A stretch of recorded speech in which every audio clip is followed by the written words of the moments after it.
वालेकुम, hello children's. आज हम 7th क्लास से सोशल साइंस का एक topic chapter number 3 Delhi sultans को डिस्कस करने जा रहे हैं।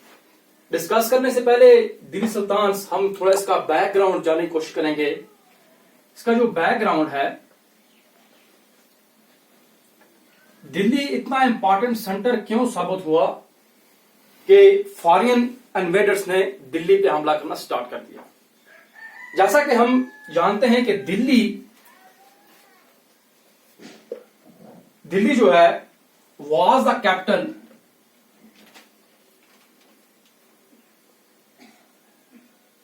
अंडर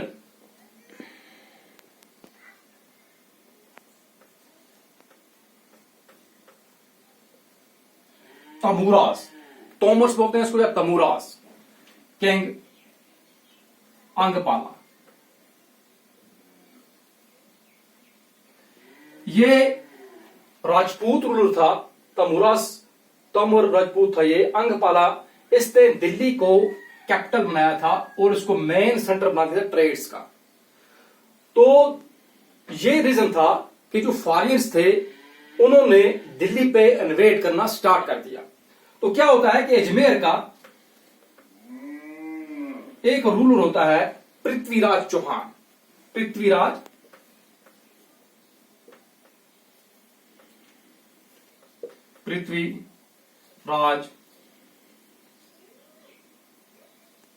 चौहान। ये क्या करता है, दिल्ली पे इन्वेड करता है और अंगपाला को हराकर जो दिल्ली है इसको अजमेर की सल्तनत के साथ मुंसलिक कर देता है। तो पृथ्वीराज जो चौहान होता है ये बहुत ही रिच रूलर होता है और यानी कि इसका दबदबा पूरे सेंट्रल एशिया में होता है। तो क्या करता है, इस दिल्ली को ये क्या करता है, मेन सेंटर बना देता है। इट रिजल्टेड क्या होता है कि जो फॉरेन इन्वेडर्स होते हैं like Mahmood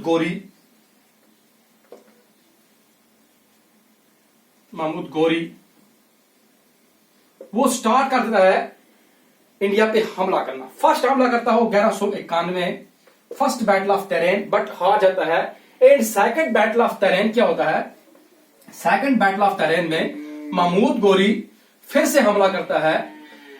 second battle of Tarain, second battle of Tarain 1192, Mahmud Ghori defeated, हरा देता है किसको, डिफीटेड राजपूत रूलर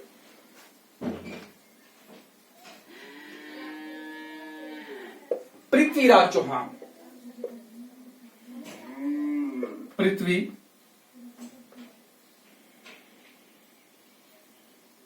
चौहान कब रहता है, ये सेकंड बैटल ऑफ टेरेन में पृथ्वीराज चौहान को महमूद गोरी जो होता है सेकंड बैटल ऑफ टेरेन 1192 में हरा देता है और एस्टैब्लिश करता है मुस्लिम रूल इन इंडिया।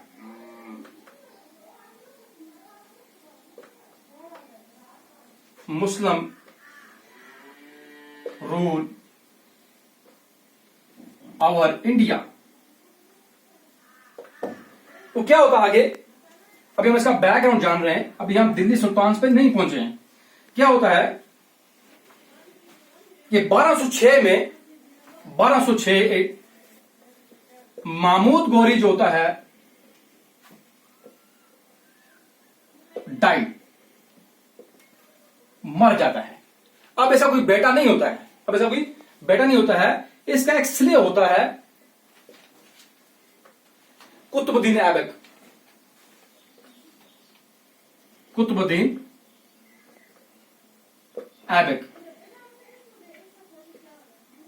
वो इसकी सल्तनत को आगे चलाता है। यानी कि ऐसा बोलते हैं हम कि ये महमूद गोरी के बाद नेक्स्ट रूलर हिंदुस्तान का बन के सामने आता है। कब आता है ये, 1206 में महमूद कुतुबुद्दीन ऐबक जो होता है ये रूलर इंडिया का बन के सामने आता है।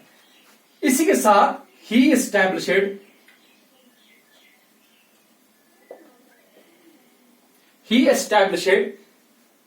Slave dynasty.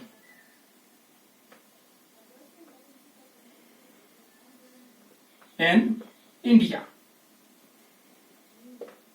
यानी नॉर्दर्न इंडिया से बोलते, पूरा इंडिया नहीं बोल सकते, नॉर्दर्न इंडिया, नॉर्दर्न इंडिया। ठीक है ना जी। अब हम थोड़ा आगे चलेंगे। कुतुबुद्दीन ऐबक जो होता है,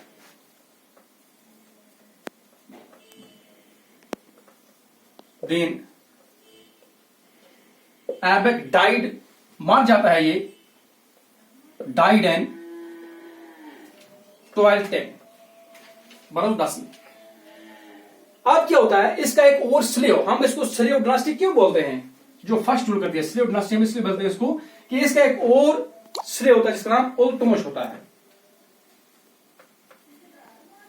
इल्तुतमिश जो होता है ascended the throne,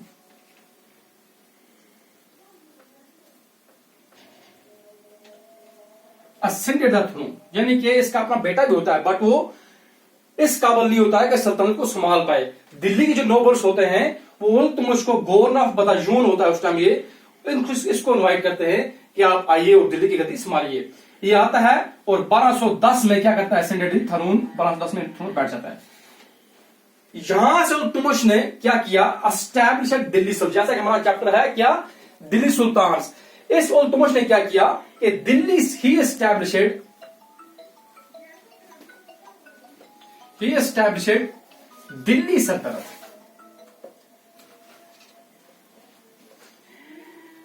Delhi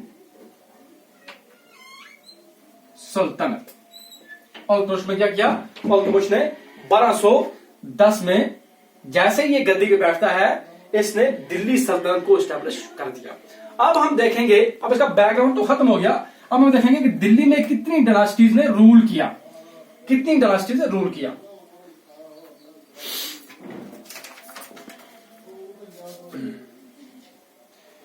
number first, जैसा हम पता हमें, सबसे पहले थी सलेव डायनास्टी, द सलेव।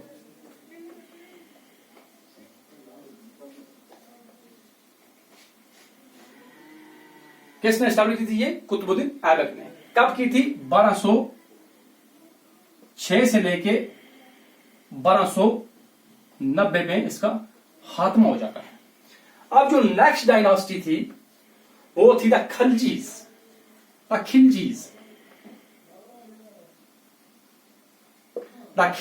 खिलजीज कब आते हैं, 1290। जैसे ही इस डायनास्टी का खात्मा होता है तो आगे खिलजी आते हैं, ये आते हैं 1290 में, 1290 टू 1320, यानी कि 1320 तक। 1320 में खिलजी नशा पतंग हो जाता है। अब थर्ड नंबर पे जो डायनास्टी आती है उसका नाम है the Tughlaq dynasty, the Tughlaq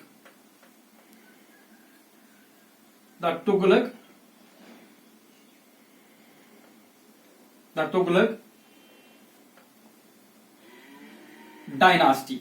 ये कब आती है, 1320 में आती है और 1414 तक रहती है, 1414 तक।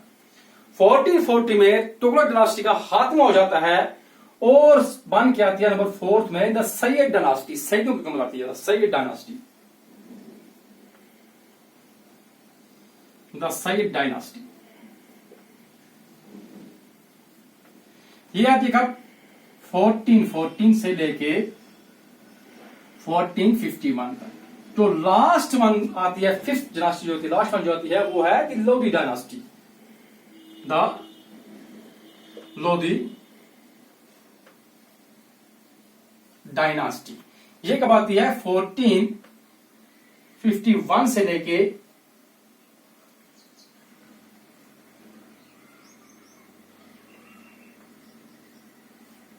1526, जब बाबर इंडिया आता है, जो इब्राहिम लोधी उसको सेकंड बैटल ऑफ पानीपत में हरा देता है, तब तक के लिए। अब हम थोड़ा सा, आज हम सिर्फ सलेव डायनास्टी के चंद सुल्तान को डिस्कस करेंगे, उसके बाद बाकी लेसन हम इंशाल्लाह आगे पढ़ेंगे। अब हम थोड़ा सा देखेंगे सलेव डायनास्टी को। जैसा कि हमने पढ़ा है, पिछले लिखा हमने पढ़ा था कि सलेव डायनास्टी किसने स्टैब्लिश की थी, कुतुबुद्दीन ऐबक ने। कुतुबुद्दीन ऐबक इन 1216। अब ये क्या होता है, कुतुबुद्दीन ऐबक 1210 में मर जाता है। सेकंड रूलर होता है वो आता है कौन, इल्तुतमिश। हम इनके कुछ इंपॉर्टेंट रूल्स को डिस्कस करेंगे। इल्तुतमिश ये कब आता है, 1210 में टिल 1236 इल्तुतमिश आता है। ये जो बंदा होता है इसने दिल्ली सल्तनत को एस्टैब्लिश किया होता है। अब वो थर्ड वन आता है वो आता है रजिया सुल्तान। रजिया सुल्तान 1236 से लेके 1240 तक। इल्तुतमिश क्या करता है, इसके चंद बेटे भी होते हैं बट वो नायल होते हैं, और अपनी लाइफ में ही रजिया सुल्तान को क्या करता है, अपना हायर लीगल हायर बनाता है कि मेरे बाद तख्त पे मेरी बेटी रजिया सुल्तान बैठेगी। बट जो दिल्ली के नोबल जो इल्तुतमिश ने खुद ही बनाया होता है चालीसा, तो वो क्या करते हैं, इसके खिलाफ हो जाते हैं। वो नहीं चाहते हैं कि रजिया के नीचे हम काम करें, क्योंकि वो एक औरत थी, वो ऑर्थोडॉक्स मुस्लिम थे वो। तो क्या करते हैं, वो 1240 उसको मार देते हैं। उसके बाद एक और रूलर का इंपॉर्टेंट रूल जिसका नाम है बलबन। बलबन बलबन